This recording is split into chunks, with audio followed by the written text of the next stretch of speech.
Good evening, everybody, also from my side. Short intro to this presentation, the flow. Why the flow, I will explain later. So my name is Jošt Napret. I'm flying for 10 years now. Actually, I'm 8 years, 9 years in paragliding business. 7 years I'm flying highest rank comps and World Cups. I was working 3-4 years for 777, now last 5 years for Naviter. And lately I'm more and more involved into user interface design for our new products. And actually this forced me to start thinking more about flying, the philosophy, the psychology, how we behave, what we do.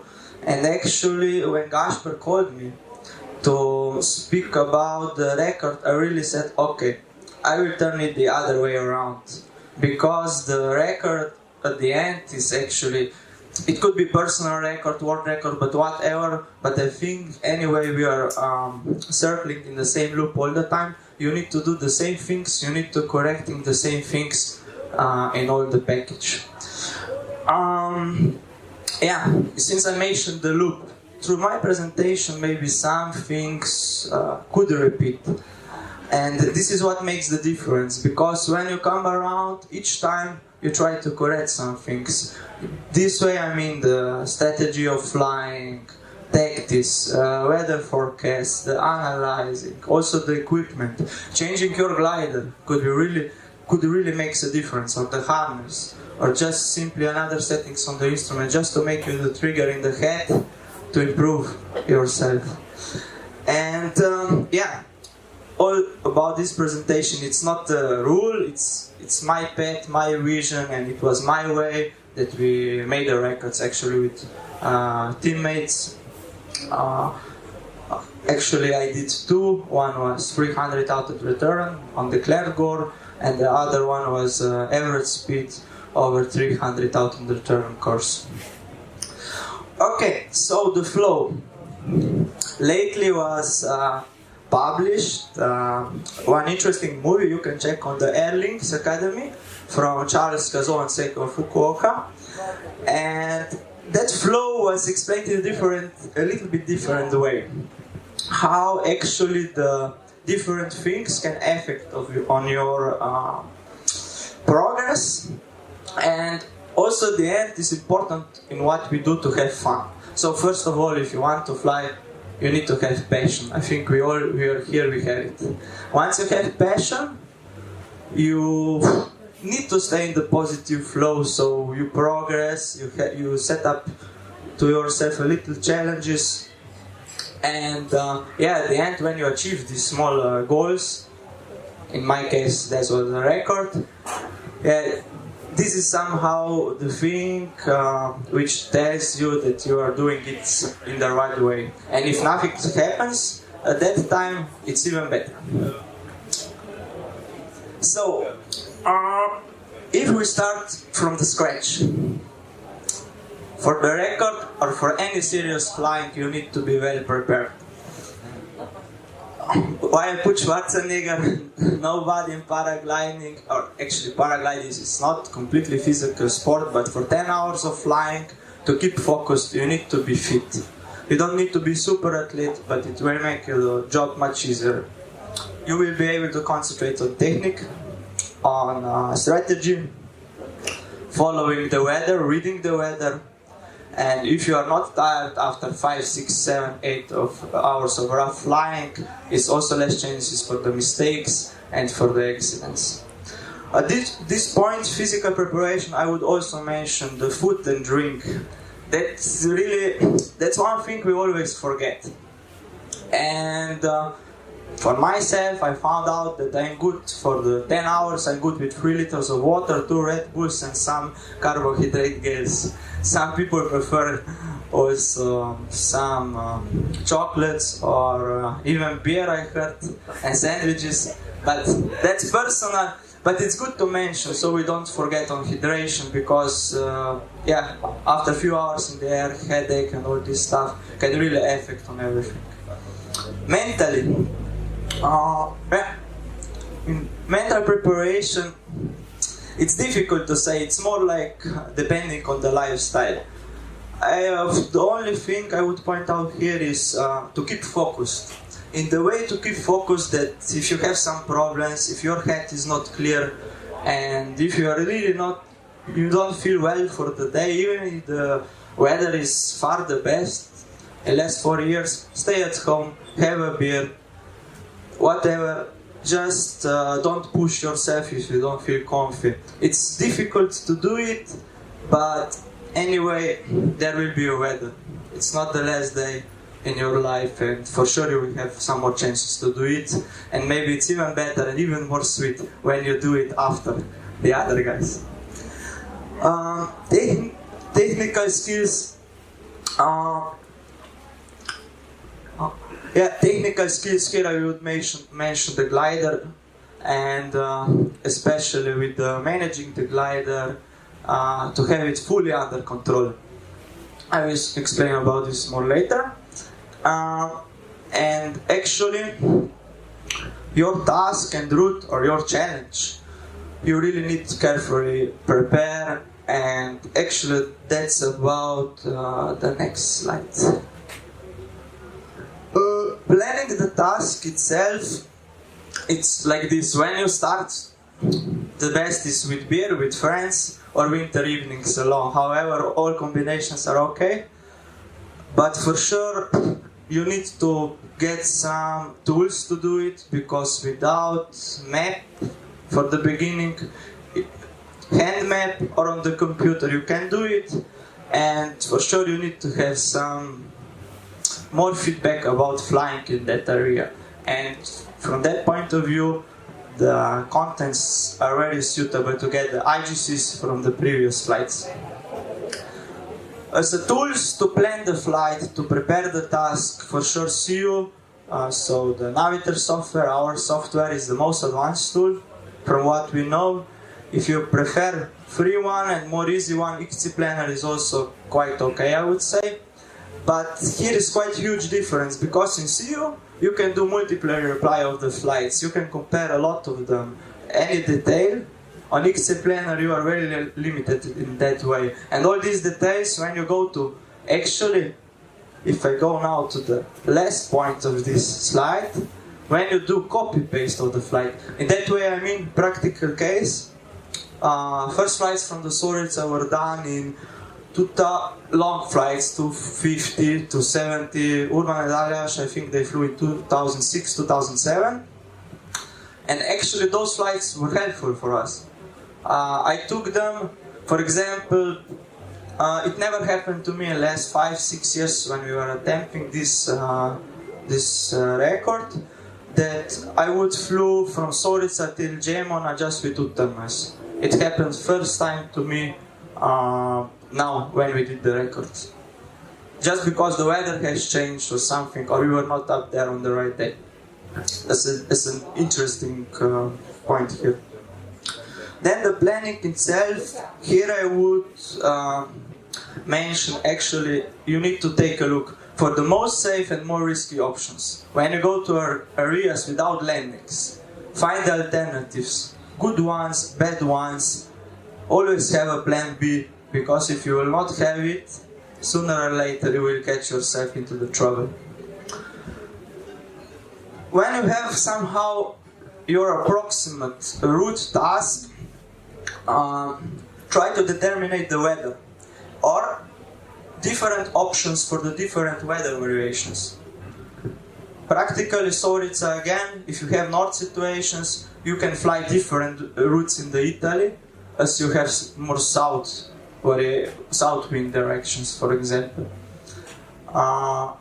And there are two other things. It's good to know before, or at least to have an idea, or to make waypoints like navigation points.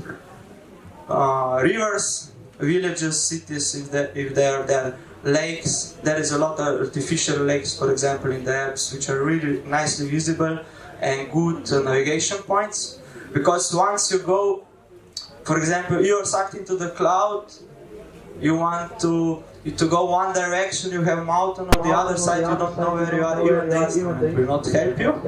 But you see some mountain some kilometers away, and it will be able to tell you where are you actually, so you don't get lost. It helped to me a lot. And the most important, once you have a task, make a Zeitplan. It's Deutsche expression, but time planning is really important, because if you don't take off enough early, if you are behind the time plan, or if you are in front, you can adjust your tactic and strategy in the air. Practically, we say for 200 kilometers on Solica, if you are at noon or 12:30 on Champon, above Gemana, you are quite good. Let's say instruments. That's one thing I need to point out, because I get a lot of questions on the support. You need to take time for this. It's simple. Try different configuration. Try to get most out of it.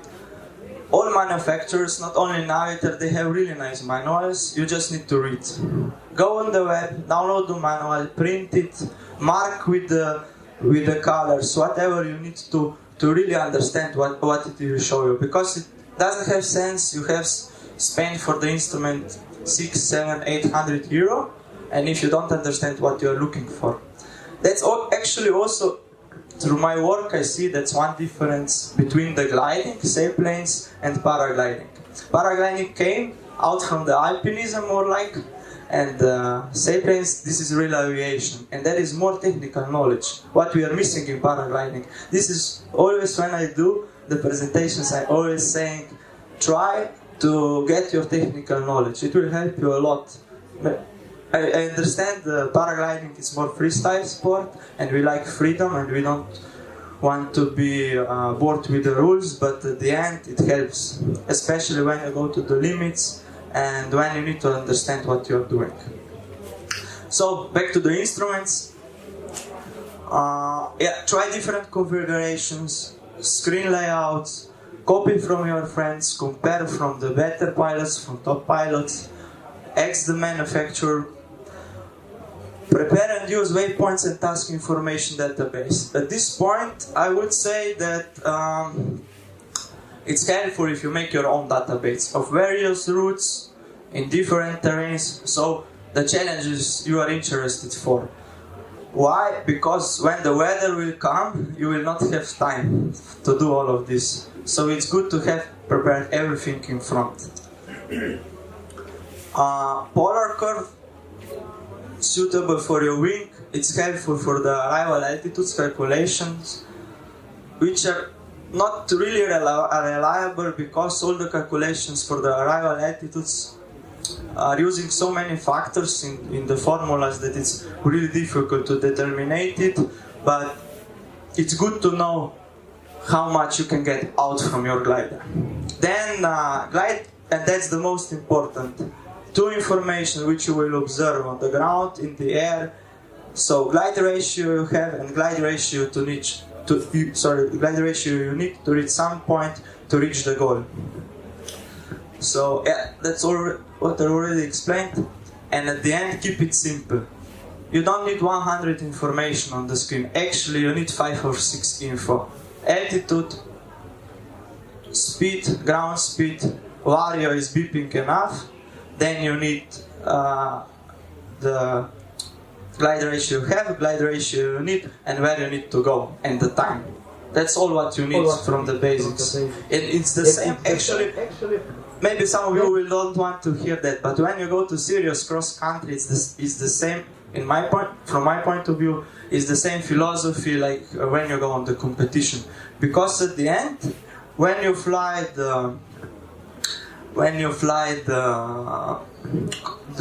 world record attempt, you compete with the weather, with your teammates, and with yourself actually. And somehow you need to adjust your strategy to this. Then equipment. For the glider, I already mentioned SIV curves for sure. If you are not able, maybe this will sound quite rough, but I'm always saying if you don't do full stalls, negative spins with your glider, that glider is not for you. Go class lower. As long as you don't do it, don't go up again. Because it's directly connected to the safety, and sooner or later when it will go wrong, in rough conditions, in tricky terrains, you will have problems. Then the harness. Harness is also quite more and more important part when you go to the performance. And the right angle, for example, makes a huge difference to get the best out from the glider you fly. For example, if you adjust the angle, if your shape of the harness, or if the back is not inflated well, it can make so huge difference that your glider will fly for one class worse than it would be with the perfect harness settings. So it's really worth to spend some time on this. For the rescues, I would mention for sure to simulate deployment. You don't need to go over water or something because it's too much work to repack everything, but it's enough to go on the zip line. In Slovenia, for example, I think we do it. And the repacking instruments, I already mentioned before, get to know them as much as possible, and yeah. With the instruments, before I didn't say that, but that's generally for all the equipment. My philosophy is the sports I do, I would like to do them properly, or I want to do them properly. That's what I have. Why I have a good equipment, and it's the same with the instruments. When you go for serious flying, you need to have a flight computer. It's okay. All combinations, smartphone, tablets with some various are okay. It's possible. I will not say, but it's one factor. For example, you will get out. The battery will run out somewhere on 7 hours, and you will lose your flight. In my job, I get a lot of complaints, or for example, some pilots are against. Okay, yeah, your instruments are too expensive, blah blah blah blah blah, and then when they buy, they say, you know why I bought it now? Because I lost my competition track that I would won 2 days ago.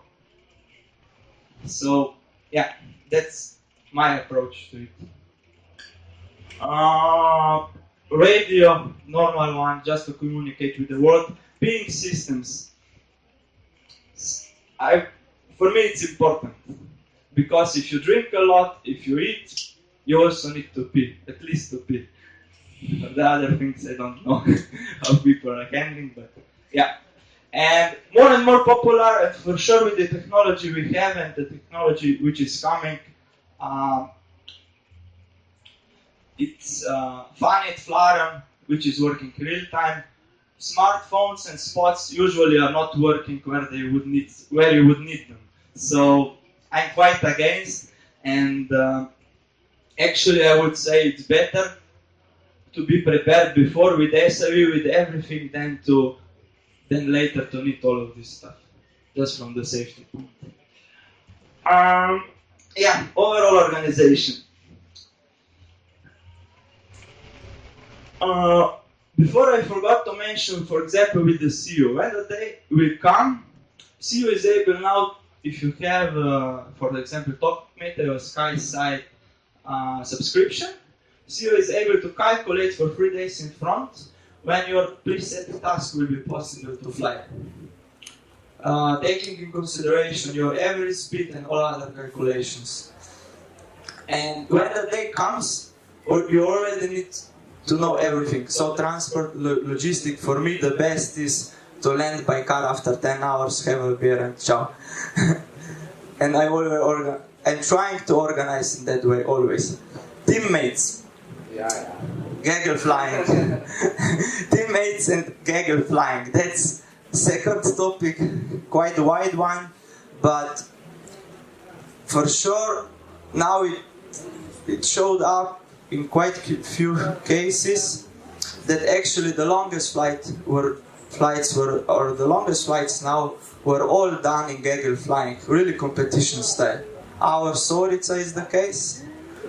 The longest flight in Brazil is the case, and for example, Primož, Susha, and Til and Segra were flying 290 kilometer triangle in Austrian Alps 2 or 3 weeks ago, and they were also flying free together with Lex Robe, the Austrian guy who was winning the ISE contest for the few times.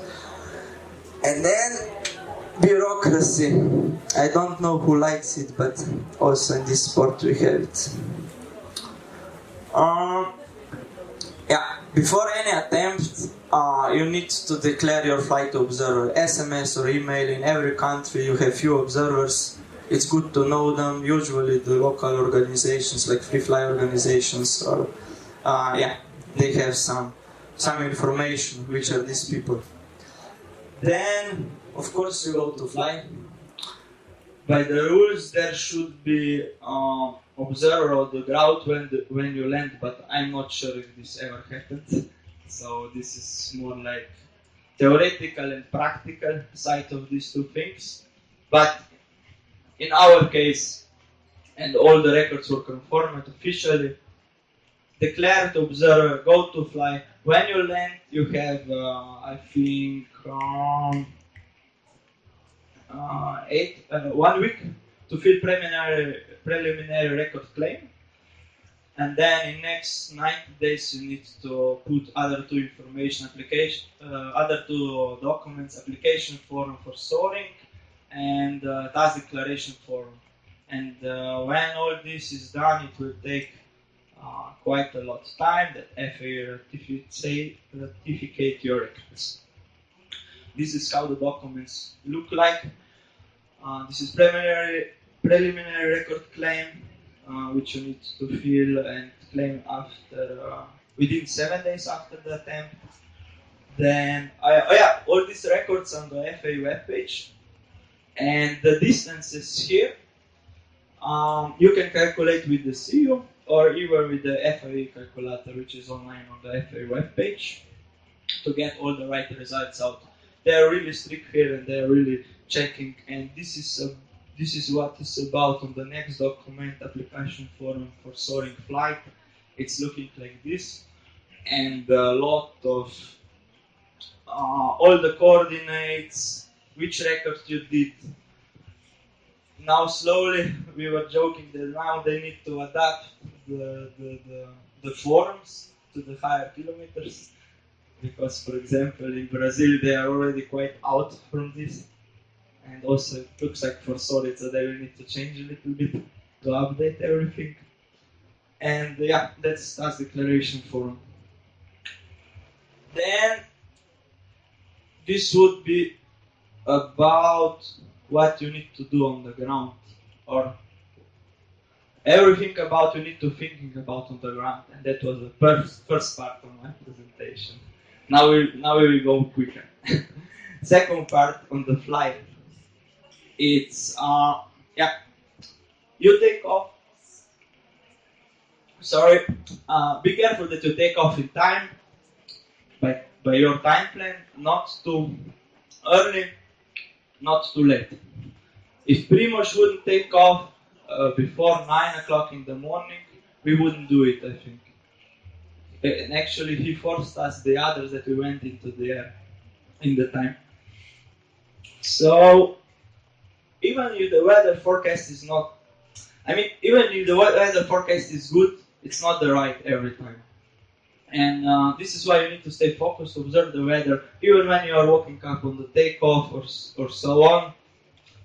Take a look on everything, changes in the wind, inversion layers, when the clouds will start forming, thermal strength, wind strength on the takeoff. All these things will tell you more about the day, and you can compare this to what you see with the weather forecast. And it's really good with the time, and if you circle all the time in that loop, with the time you will get some feeling what actually you see and what is going on. Practical case today, I took off one of the first and we climbed up on 1,700 meters just because by my feeling I judged that it was worth to go early in the air because there was not a lot of time to climb. And I was successful, for example. So on the fly, this is what I already mentioned. Use other paraglider teammates, everything what you can see. The birds, the clouds, the wind directions, valley breezes, everything is important. The smoke from where it's coming.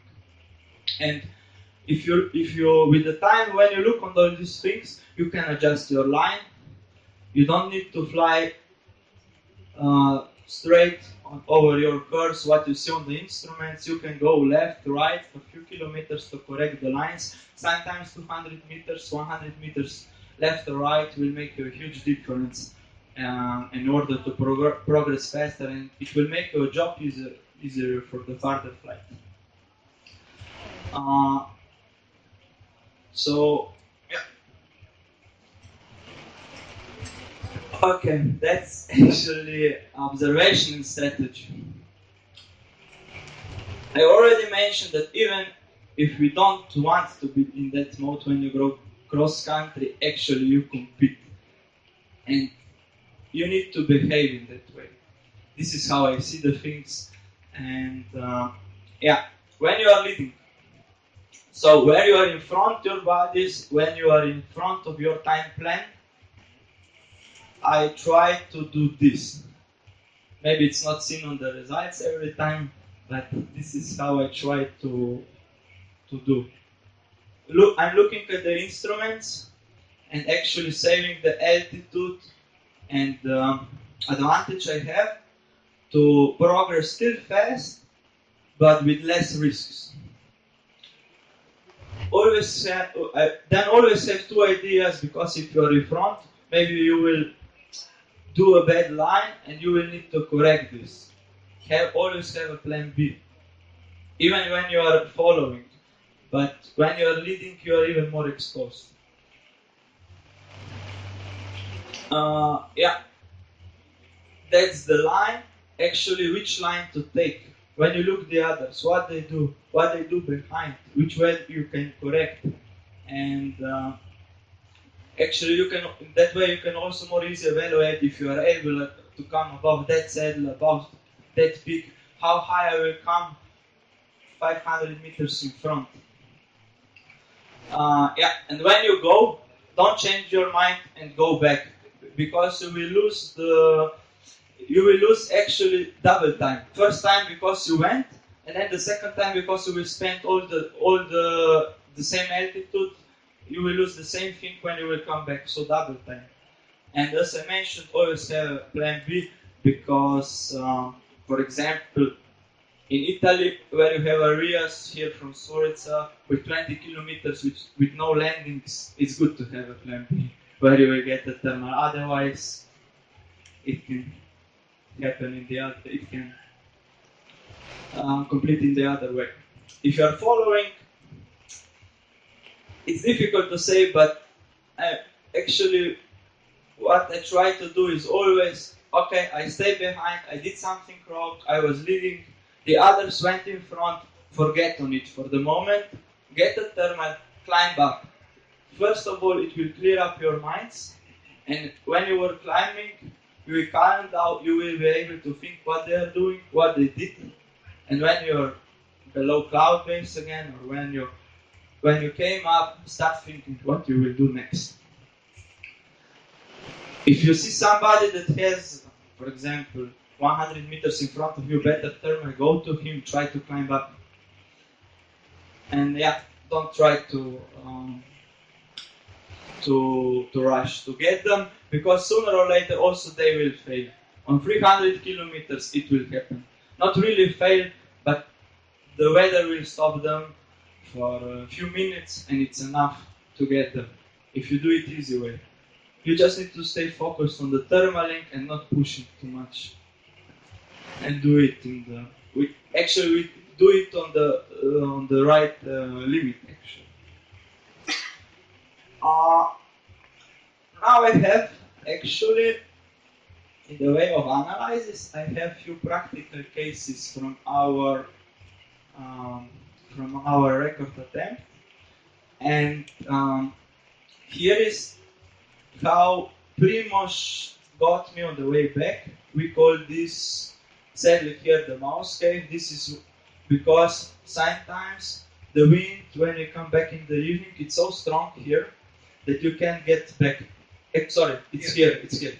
Yeah, because I took the song. Okay, and they were always flying on the north path of this, and from here to here is actually no landings. Till here, let's say. It's around 10-15 kilometers. And in the past they were always flying here, and the same route back.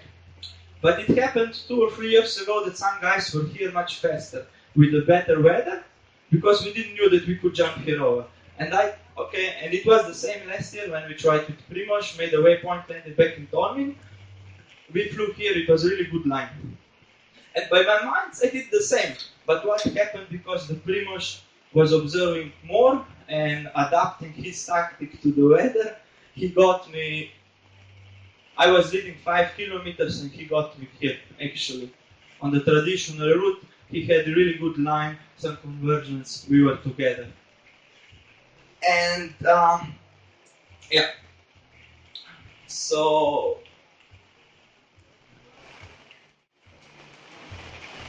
pilot's technical skills, SAV courses, I mentioned 2 times, I mentioned now the 3rd time, you really need to do it, you really need to be comfy with your wing. Get comfortable using speed bar in bank PR. When flying in the edge, flying on the ridge, it's really important. You are able to push full bar in all conditions.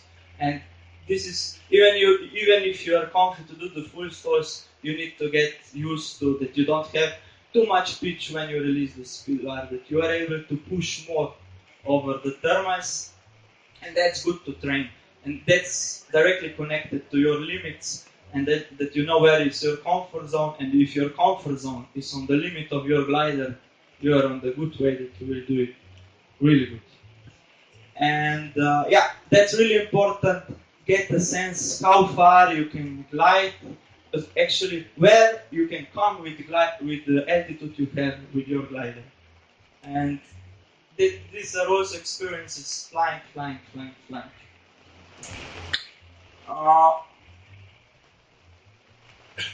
This is what we were already talking about. One thing is speed to fly.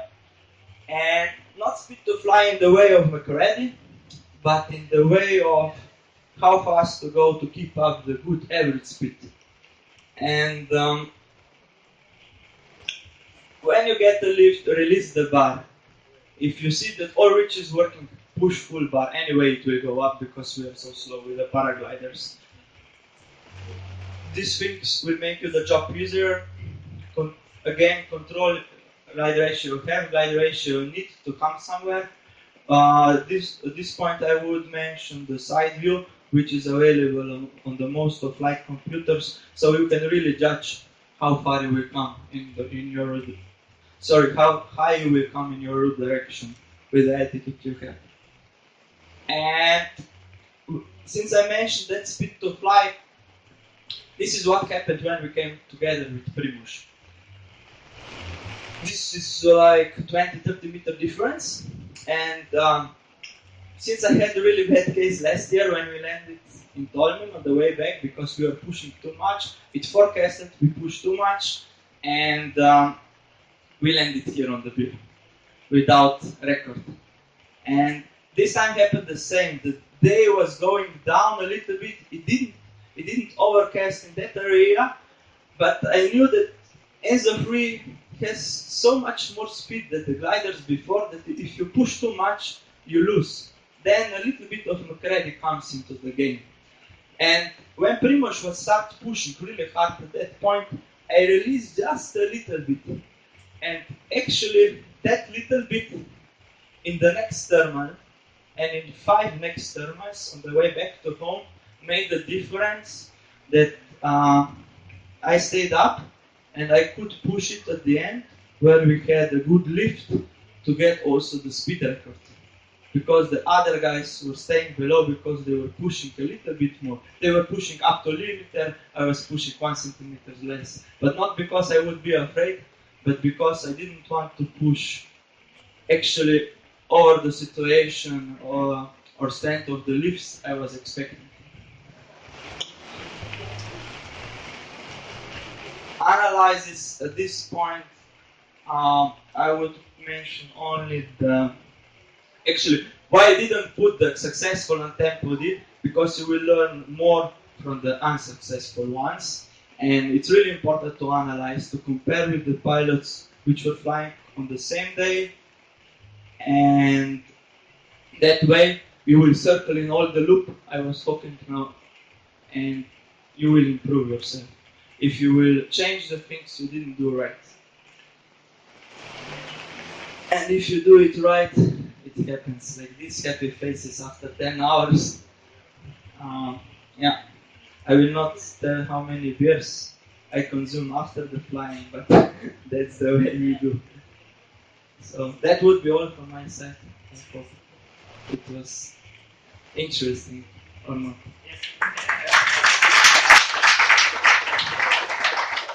Yeah, questions, of course.